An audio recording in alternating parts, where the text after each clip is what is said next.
NLCS last night, while Zach Wheeler kept the Padres' bats in check, striking out 8 in the 2-0 win. The NLCS continues today with Game 2 on FS1. The Phillies look to take a 2-0 series lead against Manny Machado and the Padres.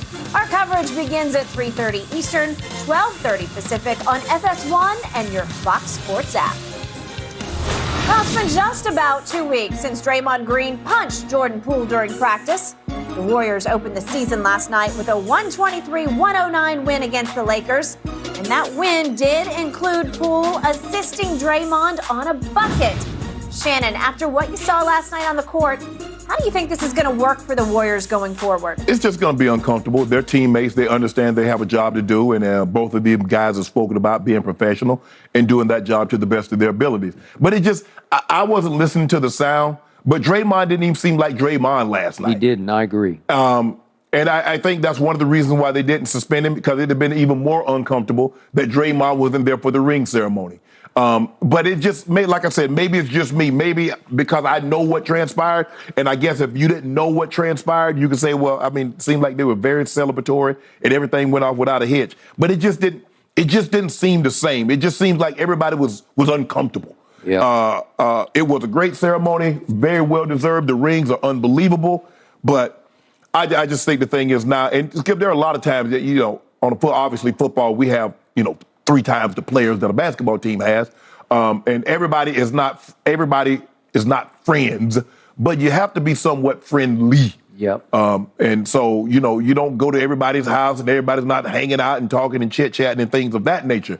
But I think it's going to be tough.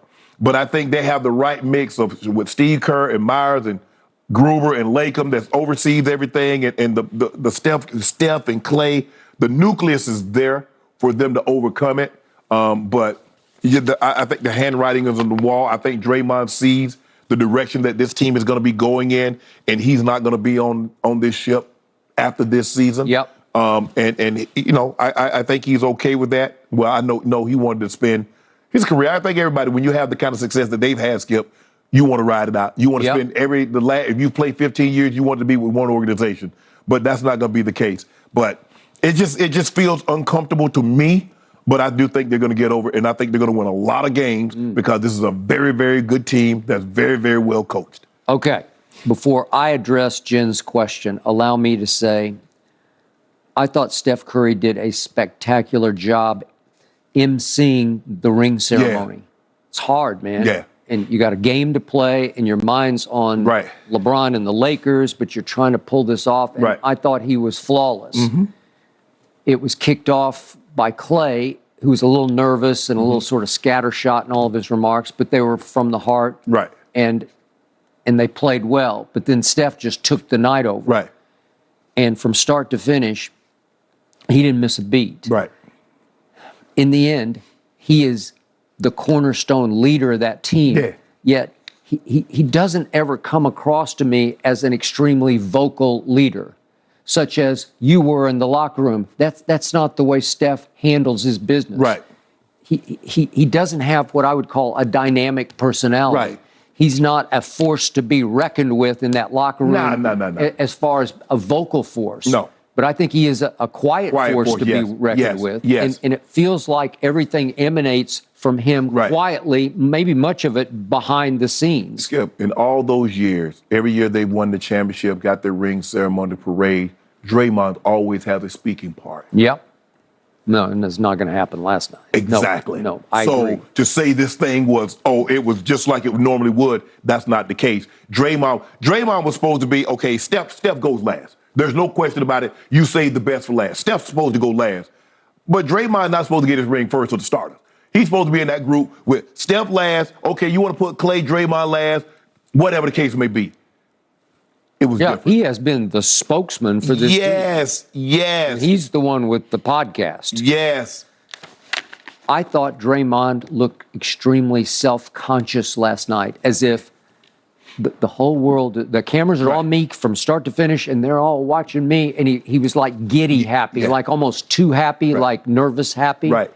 because this is a whole new world for him. Did you see the thing? I don't know what was on. I saw it on social media where it's kind of like it was like a documentary where he was kind of explaining like kind of what transpired, and he didn't know the magnitude of it because like he didn't know it had exploded like it exploded because he was at home with his kids, and so I was like, I don't know if I'd be talking about it at this point in time, Draymond. I would not do. I didn't see that. Was it his podcast? Or? I don't know what it was on, but they shot it like it was a documentary because it's really close up, like Spike Lee was shooting. Spike like to zoom in and then zoom out. Yep. But it was like, I don't know, Draymond. If it was me, I probably wouldn't be talking about it. I would just let it. Hopefully try to let people keep moving. Because days go by without it being talked about. I think you'll be, obviously you're never getting over this because somebody's going to show it. And, they had the suit on. He had his money green suit, looked nice. He did. But then they had the overlay that had Jordan Poole's face. Talking about this suit cost $140 million. So it was okay. But like you said, Skip, he looked uneasy. He looked uncomfortable. All right. I do not believe that he and Jordan Poole will have any issue going forward, mainly because of Jordan Poole. Right. He just seemed above it all. He handled it perfectly. Yeah, he's like, beautifully. I got my bread. Yeah, he got it. And he knows he's way better at this point than Draymond. Yes. He's pretty great. He just comes in and lights it up. As I tweeted, he's throwing knockout punches. Like he came in and just bombed. Well, you was talking about how somebody has the greenest light. Jordan Poole now has the greenest light. That's green. Money green light.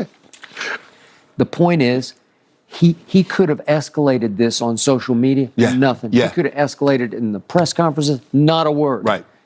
Professional, start to finish. So I think they will be fine, and obviously they had a little situation, where but then they connected last night on the court because it was Jordan bounced it to Draymond for the basket. And it was like, they connected on the floor. I think they'll have no problem playing basketball together. I can't remember ever a situation where it's been that contentious where, man, I ain't throwing you the ball. Even if a quarterback, and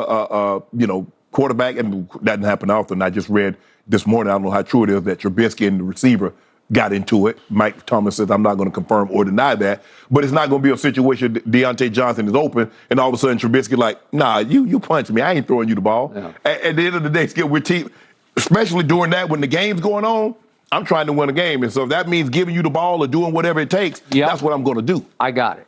But I'm going to say this about Draymond. He feels to me from a distance like a ticking time bomb. I just think he'll have his own personal issues where he's going to go off. He gets over emotional. He's been doing this for years, but they got through it. Right. He never went this far. It never went this far, and most of it was behind the scenes. Right. But then that thing at Memphis last year at the end of game one when he got thrown out and then he does a big lap around the arena, that was pretty crazy stuff to me. Right. He can go pretty crazy. Well, maybe he does have something. Skip, he told about he has some things going on in his personal life that he didn't elaborate on, but maybe there are some things going on that he needs to resolve, and hopefully with the time that he was stepped away, he got an opportunity to resolve those issues. Okay. And sometimes it boils over. I hate that it boiled over in a punch where you punch your teammate, but sometimes guys handle things differently, and that was definitely not the right way to handle it. But sometimes we have things going on in our personal life that it just becomes too heavy of a burden to bear, and we lash out. All right. We hurt people. Okay. That has nothing to do with it. But this is a bottom line business that you're absolutely. in. And I don't believe his production will equal, as you say, the tolerance. Like production won't outweigh the tolerance at some point because his game is in some decline. Well, we're gonna see this year. We're gonna try to get one more championship out of this. We're not just gonna abandon. That's what they did. We're not gonna abandon the ship just yet. In the end, they just shook their heads and said, "We got to get through this because we got to run this one back because our window is starting to close." Right. Our window may be closed with Draymond, but maybe we can keep it cracked open just enough that we cannot upset this apple cart.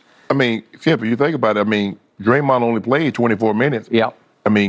Steph played 32. Clay only played 20. But you see the young guys. You see Jordan Poole played 28 minutes. JaMychal Green played 23 minutes. DiVincenzo played 22 minutes. I like a lot. I've always liked it. Villanova. Skip, you can see, I think early on, they're going to rely on a lot of these young guys playing a lot of minutes to get them acclimated, because I definitely believe that in the future they're going to head in a different direction without Draymond. And they're going to make sure Poole, and they're going to make sure the Wisemans and the Kumingas and all those guys are ready to take that role on.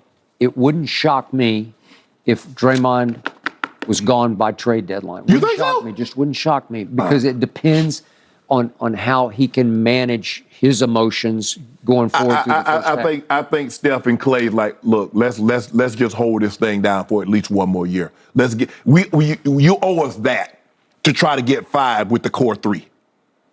Yeah, the problem with Draymond is, as you've brought up, I just don't know how valuable he is to anybody but this team. Yeah, absolutely. Because they don't have the shooters that nobody else got. Clay, Steph, Jordan Poole, the dribble drive, the handoffs, and all those.